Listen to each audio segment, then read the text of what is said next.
The Senate chamber was buzzing like a hornet's nest when the news broke. Word had just spread that Majority Leader Chuck Schumer and House Minority Leader Hakeem Jeffries had sent a desperate letter to former President Donald Trump, asking for an urgent meeting after the collapse of the latest continuing resolution vote. Washington was already in chaos, and now this, an open plea from the Democratic leadership to the man they had spent years vilifying. Senator John Kennedy walked into the chamber with his trademark calm, but there was a fire in his eyes. Everyone in the room could sense it. Reporters scrambled to get their cameras ready. Senators leaned toward one another, whispering. Kennedy took his seat, adjusted his glasses, and waited for the gavel to strike. When it did, the room fell silent. "Colleagues," Kennedy began, his Louisiana drawl slicing through the tension, "I read this letter. And I have to tell you, it is one of the most pitiful, groveling things I've seen in my years in this chamber." Gasps filled the room. Schumer, seated across the aisle, stiffened. Jeffries shifted in his seat, his expression tight. Kennedy continued, his voice rising with each word. "The same people who spent 4 years calling Donald Trump every name in the book are now begging him to bail them out. This is not leadership. This is desperation." The camera zoomed in on Schumer's face, capturing every flicker of irritation. Kennedy leaned forward, pointing a finger at the letter lying on the desk in front of him.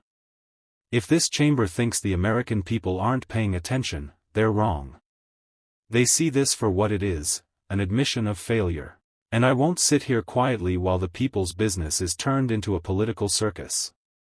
The gallery erupted, gasps, murmurs, even a few cheers from the back.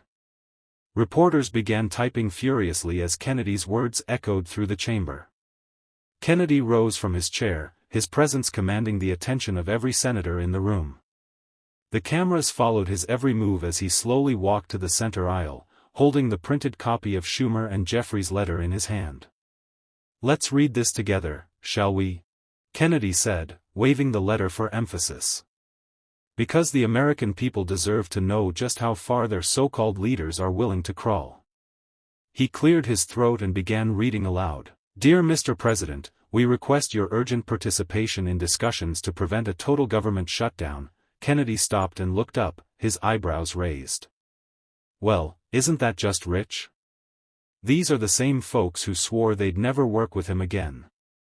Now they're on their knees." The chamber erupted in murmurs, some senators shaking their heads, others smirking. Kennedy's tone sharpened. "Let me be clear, I have no problem with compromise. I have no problem with talking across the aisle. But begging? Begging the very man you've called a threat to democracy? That's not compromise. That's surrender." Schumer finally stood, his face flushed. "Senator Kennedy, this is a serious matter. The government is on the brink of shutdown." Kennedy cut him off. "And whose fault is that, Senator? Don't stand there and act like this just happened out of thin air. The American people are tired of being told that their misery is an accident. This was avoidable. It was preventable, and yet here we are." Reporters in the press gallery were frantically taking notes, knowing they were witnessing a moment that would dominate headlines. Kennedy turned back toward his colleagues. "You want to talk about responsibility? Fine. Let's have that conversation. But don't try to sell this letter as some noble gesture. It's a confession that the majority party cannot govern." The room was crackling with energy now, the tension so thick you could feel it in the air. Schumer's knuckles whitened as he gripped the edge of his desk. "Senator Kennedy," he said, trying to keep his composure, "this letter was written to protect the American people from the chaos of a government shutdown. We cannot afford." Kennedy spun around, his voice booming now, filling every corner of the chamber. "Don't lecture me about protecting the American people, Senator. You had months to get this done. Months. And you waited until the 11th hour to send a love letter to Donald Trump, hoping he'd clean up the mess you made." The room broke into shouts. Some Democratic senators tried to call for order, but the noise only grew louder. The C-SPAN cameras caught every second of it, broadcasting live to millions. Kennedy didn't flinch. He held up the letter again. You want to know what real leadership looks like? It's telling the truth, even when it's uncomfortable. It's standing up for the people who sent us here, not bowing to political pressure because you're afraid of a shutdown. Jeffries stood now, his voice rising. Senator, you're politicizing a crisis. This is about keeping families fed, keeping Social Security checks going out. Kennedy turned sharply toward him, his glare cutting through the room. Don't you dare accuse me of not caring about families, Congressman. I come from a state where every penny counts. But the people of Louisiana don't want a government that keeps failing them just so you can look good on CNN. A few Republican senators pounded their desks in approval, while Democrats shouted back. The Senate floor was on the edge of chaos. The presiding officer slammed the gavel repeatedly, calling for order. Kennedy lowered his voice, but his words were like a blade. This letter isn't about the people. It's about saving your political skins. And the American people know it. The chamber fell into a tense silence. Even the reporters stopped typing for a moment, stunned by the ferocity of Kennedy's speech. The presiding officer's gavel echoed like a gunshot through the chamber, but the noise barely subsided. Senators were on their feet now, some shouting for decorum, others yelling in support of Kennedy's words. The tension was electric, the kind that makes everyone hold their breath because they know something historic is about to happen. Kennedy didn't sit down. He planted himself in the well of the Senate, one hand gripping the desk, the other still holding the letter. His voice cut through the noise like a whip. You want to talk about a crisis? Let's talk about the crisis of trust in this government, he thundered. The American people are not stupid. They see a Congress that can't balance a budget, can't control spending, can't pass a clean bill without turning it into a Christmas tree of pet projects. Schumer tried to respond, raising his voice over the uproar. This is not the time for partisan attacks. Kennedy wheeled around, pointing straight at him. Partisan attacks? Senator, you wrote this letter to the man you said was unfit for office, the man you claimed was a danger to democracy. And now you're begging him to come save you. If that's not hypocrisy, I don't know what is. The gallery gasped audibly, and the camera zoomed in on Schumer's face, his jaw tight, his lips pressed into a thin line. Kennedy's voice softened, but the intensity only deepened. I didn't come here today to make friends. I came here to tell the truth. And the truth is this chamber is failing. The American people deserve better. They deserve courage. They deserve competence. And right now, they're getting neither. A Republican senator shouted, "Amen," from the back, sparking applause from Kennedy's side of the aisle. The Democrats booed, some calling for a recess. Kennedy held up the letter one last time before slamming it down on the desk. The sound echoed like a hammer striking an anvil. If this is the best plan you've got, he said, his voice low and deadly serious, then God help us all. The chamber erupted again, louder than before, a full-on shouting match breaking out between senators as reporters scribbled furiously. Schumer stood rigid, his hand gripping the back of his chair as if steadying himself. His voice trembled slightly, but he forced it louder to be heard over the uproar. Senator Kennedy, Schumer said, his tone sharp, if you think you can grandstand your way through this crisis, you are mistaken. This is about keeping the lights on for millions of Americans. This is about leadership. Kennedy turned toward him slowly, his expression unreadable. The room went quiet, as though everyone knew something was coming. Leadership? Kennedy said, his voice barely above a whisper. The single word carried more weight than a shouted speech. Senator, if begging Donald Trump for a bailout is your idea of leadership, then maybe you shouldn't be leading. The silence that followed was deafening. It was as if the air had been sucked out of the chamber. Even Schumer's closest allies froze in place, stunned by the blow.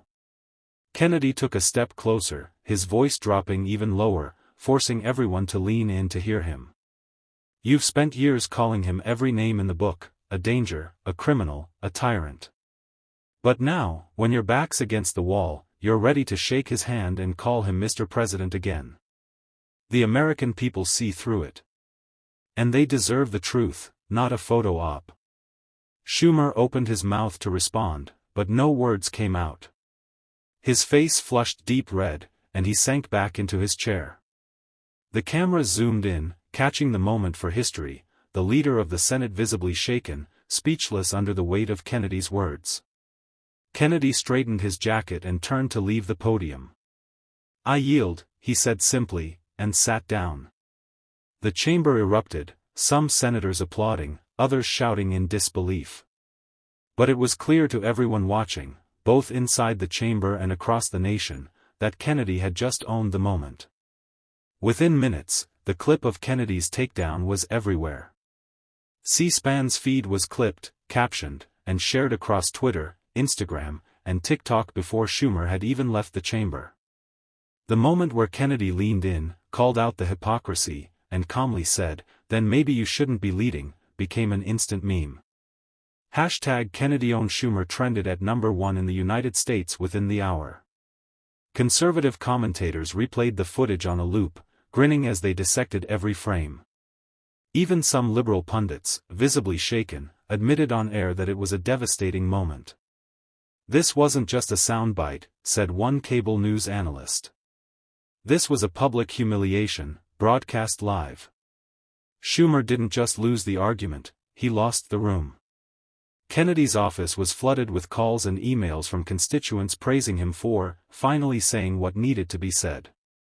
His press secretary, barely able to keep up with the requests, issued a brief statement: "Senator Kennedy stands by his comments. The American people deserve honesty, not political theater." Meanwhile, Schumer's staff scrambled to contain the fallout. Off-the-record leaks painted a picture of a shaken leadership team, furious that the letter had become a political liability overnight. One aide was overheard telling a reporter, "We knew Kennedy would come after us, but we didn't think he'd land a knockout punch like that." Late-night hosts couldn't resist the story either. One joked, "Schumer brought a pen to a gunfight, and Kennedy brought a bazooka." The audience roared with laughter. In Louisiana, watch parties formed as locals replayed the viral clip on giant screens at bars and restaurants. "That's our guy," one man shouted, slamming his beer on the table. "He just told Washington what we've been thinking for years." For Kennedy, the moment wasn't just about scoring points. As he told a close aide later that night, "If we can't hold each other accountable, this place stops working." Today was about reminding everyone of that. The next morning, Schumer faced the cameras in the Senate press gallery, his expression grim but determined. Rows of reporters leaned forward, their recorders and cameras ready. "Let me be clear," Schumer began, adjusting his glasses. "Yesterday's exchange was heated, but this is not about politics, this is about governance." Senator Kennedy's remarks, while colorful, don't change the fact that we need to keep this government open and functioning. He tried to pivot back to his talking points about unity and bipartisanship, but the questions from reporters cut deeper. "Senator, what do you say to those who call your letter to Trump a sign of desperation? Are you worried Kennedy's comments will hurt your standing with voters? Do you regret reaching out to Trump at all?" Schumer's jaw tightened with every question. "No, I don't regret it," he snapped. "Sometimes leadership means swallowing your pride to do what's necessary." But within minutes, Kennedy's office fired back with a statement that went viral on social media.